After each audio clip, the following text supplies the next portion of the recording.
Dabby do, dabby da. Hey, you're listening to Soapbox Daily, episode 138. I'm your host, Matt Morgan, and TGIF. Thank you very much for tuning in today. Appreciate you being here for the end of the week. And how was your week this week? Was it a good week? Were you, how was your integrity? Were you setting the positive example? Were you being the positive change? Were you doing the right thing? Were you setting the trend to make the world a better place? Only you will know, onwards and upwards. And hey, if you didn't succeed this week or you slipped a few times, next week is always another week that you can begin again. Remember, your integrity is all-encompassing.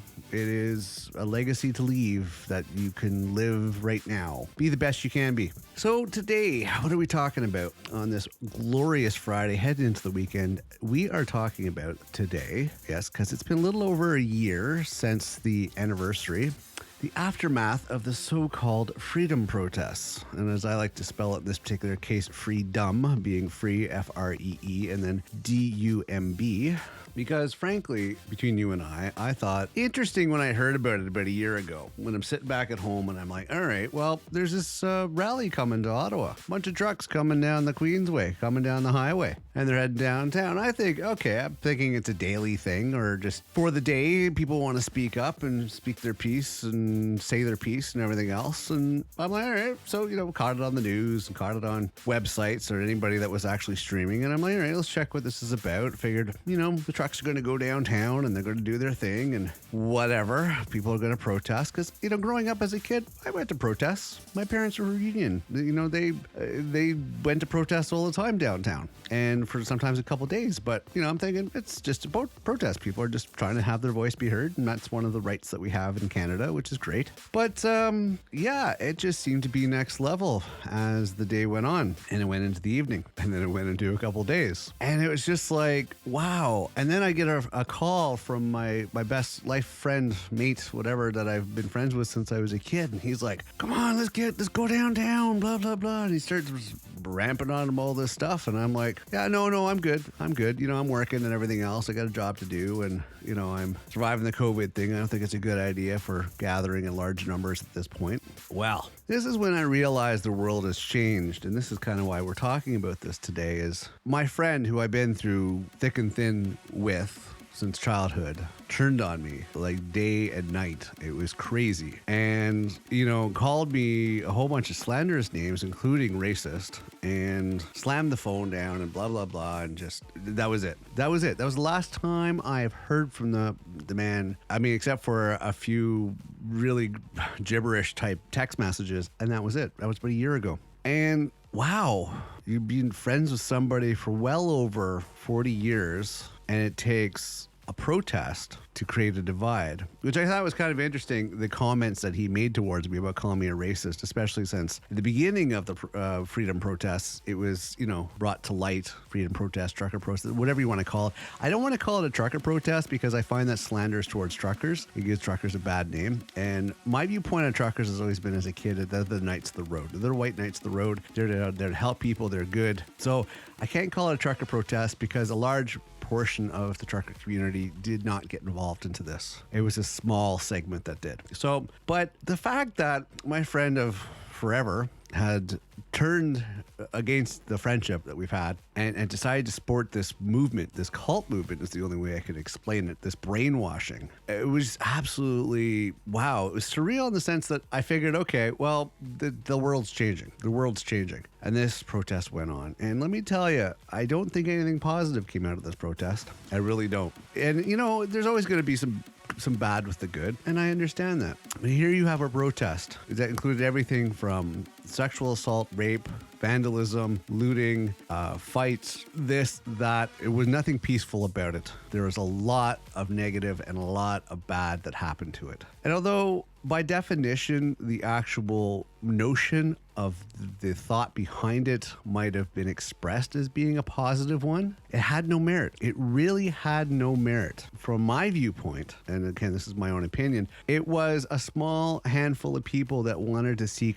power, and they figured this is the way that they can go about doing it. They figured that they could be a political voice. They could have political power. They could have some influence. influence. But, the money that came behind this movement, the puppet masters that were actually pulling the strings behind the scenes that nobody saw, the sacrificial lambs were in the forefront, and those are the ones that ended up being charged and, were in the front lines and blah, blah, blah. There was something bigger behind this movement that people never really, not everybody, but the ones that are preaching the most are ones that were completely ignorant to. They didn't realize that there is a bigger, more devious plan behind all this. But I think the thing that bugs me, regardless of the political or the power struggle behind the movement, the financial backing and the powers that be behind this freedom protest, as they call it, movement, it's the divide that happens with friends and family and relationships and communities. It really came at a really bad time when we're still trying to recover from a world pandemic. And that was the hard part, because we already have fragile communities, fragile relationships, people that haven't seen each other for a while, and then this thing happens. And being a year later, what has come out of this? Nothing has come out of this. You have a little bit of, I want to quote the Prime Minister, fringe movements that spread on to other big cities like Montreal and Toronto. But after watching the example of what happened in Ottawa, the nation's capital, yeah, that got shut down really quick because the residents were not having any of that BS. They were like, yeah, screw that. You can just take it on your merry little way, and we're going to make sure that you can't set roots. But they started roping in other people. They started roping in the farmers. They started roping in other prominent, respectful type lines of work and professions and, important factors of life. And unfortunately, it actually put a tarnish on farmers. It put a tarnish on these institutions that are important for communities and cities and infrastructure in order to work and to function. And it's unfortunate that they got dragged in. They were sold something that was a complete matter of BS, and people fell for it because on the forefront it looked like it was excellent. It was something that was noble. But no, it wasn't noble, folks. It wasn't noble. There was no reason to get these people involved in this. And a lot of it was fronting. It was not actually people that legitly were in these fields. Think about it. You're a multimillionaire, a billionaire, and you're trying to influence a political landscape. You can hire or buy or rent a whole bunch of farming equipment or trucks or whatever, and you can put drivers in it and make the illusion that these people are actually legit. Doesn't mean that they are. It was a really interesting show that seemed to span on for several months, unfortunately. And unfortunately, more so on that, we're still where we are at today. There are still these disciples of these freedom protests, and the fact that they sold people on the whole quote-unquote freedom, making it sound like it's a matter of freedom and rights and everything else, making it sound so wholesome, is what's roping the weak-minded in, unfortunately.